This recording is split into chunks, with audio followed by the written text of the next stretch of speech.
Bismillahirrahmanirrahim.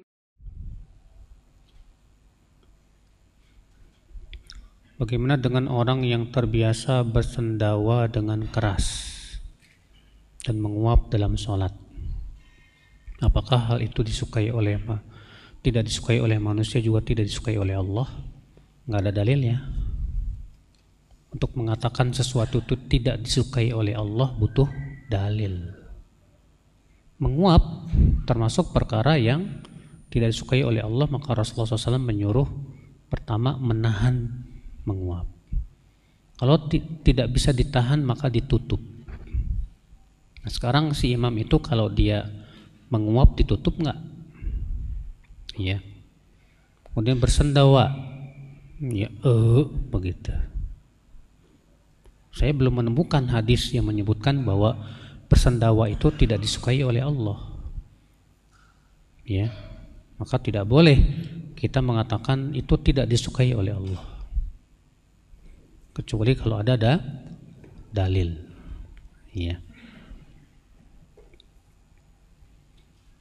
Apakah bersin ketika sholat harus diarahkan ke sebelah kiri, Ustaz? Bersin dengan meludah tidak sama, Mas.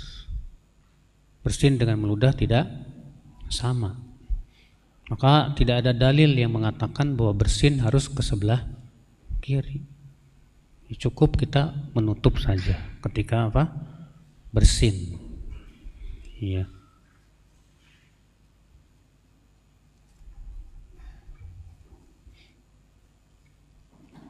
Saat menggunakan cincin dan terkadang lupa melepaskannya saat berwudu, apakah wudu saya sah? Masalahnya, apakah ketika memakai cincin itu airnya masuk? Tidak. Yang ada dalam riwayat itu, Nabi ketika memakai cincin nggak dilepas, tapi sama Rasulullah diputar supaya air masuk. Jadi nggak perlu dilepas, Pak.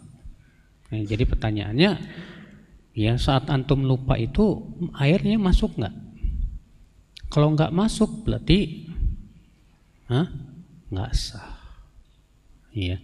Karena Nabi pernah melihat ada orang sedang sholat, rupanya di kakinya itu ada sebesar dirham nggak terkena air. Maka Rasulullah menyuruh dia untuk mengulangi wudhu dan sholatnya. Iya.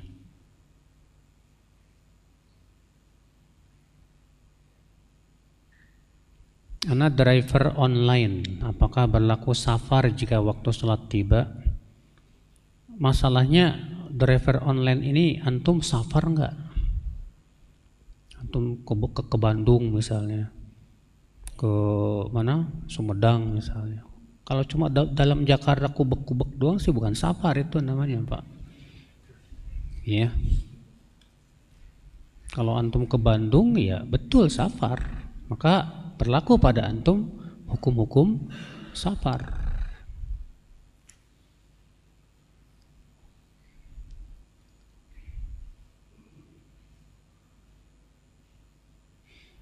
Saya PNS mendapatkan voucher bensin dari kantor. Jika vouchernya saya jual lagi dengan harga di bawahnya lebih murah kepada SPBU, boleh nggak ya Ustaz? Iya. Mendapatkan voucher bensin itu maksudnya gimana? Dikasih. Nah, untuk keperluan apa? Hah? Buat dinas apa untuk kepentingan pribadi? Hah? Bukan untuk dinas. Memang diberi aja, ini buat kamu, udah terserah buat kamu apa gitu. Atau amanahnya untuk dinas? Tanya dulu ke kantornya.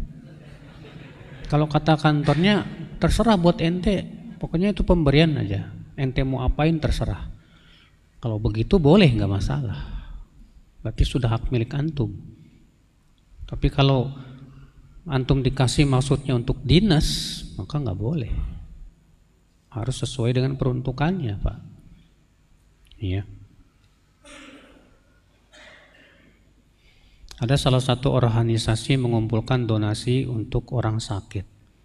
Kemudian setelah terkumpul, dia potong 20%, dimasukkan ke kas mereka. Ini khianat, khain ini Pak, memakan sedekah dengan tanpa hak.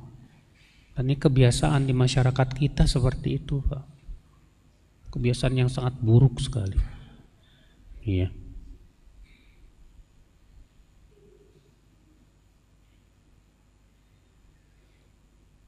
Bagaimana menyikapi dai yang berdalil dengan ucapan berikut? Allazi ainal ain la yuqalu lahu ain. Sebagai pengingkarannya tentang Allah beristiwa di atas arsy. Ini ucapan siapa? Bukan ucapan Rasul, bukan ucapan sahabat, bukan ucapan tabi'in, bukan pula para ulama. Ya. Ini ucapan para ahli kalam yang memang menolak Allah beristiwa di atas arsy, lalu bikin kaidah sendiri. Kaidah yang tidak berdasarkan Al-Quran wal hadis wal ini wajib ditolak.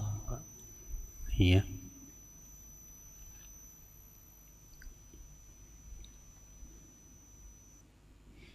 Bagaimana menyikapi bila ana berniat untuk menikah lalu berniat setelah itu untuk menabung berhaji?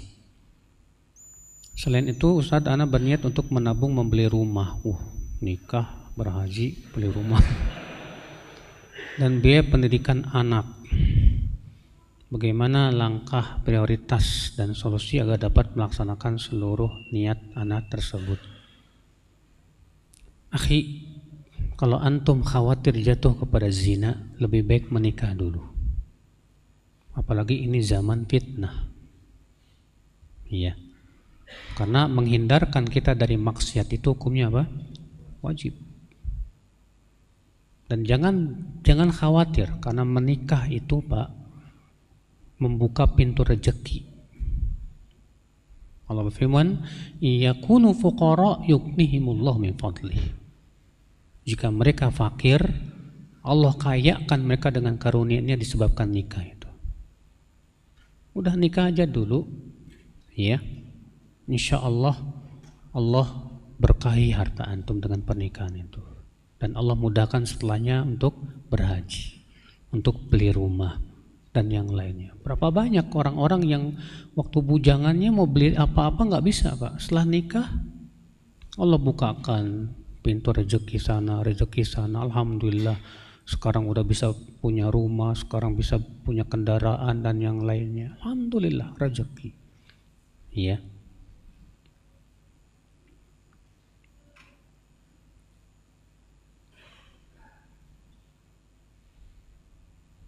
Kalau ada poster dicari barang hilang, siapa yang menemukan dapat hadiah. Boleh nggak saya cari di masjid? Wah, nggak boleh nih Pak. Nggak boleh, bukan tempat mencarinya. Ya, itu justru masuk dalam hadis tadi. Ya. Kami tidak nyaman dengan lingkungan tetangga seperti suara musik dinyalakan begitu keras setiap pagi. Sikap penduduk lokal yang semena-mena, juga kondisi masjid yang kurang kondusif. Apakah pindah bisa jadi solusi terbaik? Bisa jadi. Ya, kalau memang keadaannya seperti ini, udah cari tempat yang di situ antum punya tetangga yang soleh. Makanya Rasulullah sabda apa? Arba'un minas sa'adah. 4 perkara termasuk kebahagiaan. Yang pertama, zaujah salihah, istri yang salihah. Yang kedua, maskanun wasi, tempat tinggal yang luas. Yang ketiga, kata Rasulullah SAW, ya, yaitu markabun hani, kendaraan yang nyaman. Yang keempat, kata Rasulullah SAW, jarun salih, tetangga yang saleh. Kalau antum dapat 4-4-nya, antum orang bahagia. Iya. Kalau satu kurang saja repot Pak. Demikian, semoga disampaikan bermanfaat. Subhanakallah bihamdik, asyhadu an la ilaha illa anta, astaghfiruka wa atubu ilaik. Assalamualaikum warahmatullahi wabarakatuh.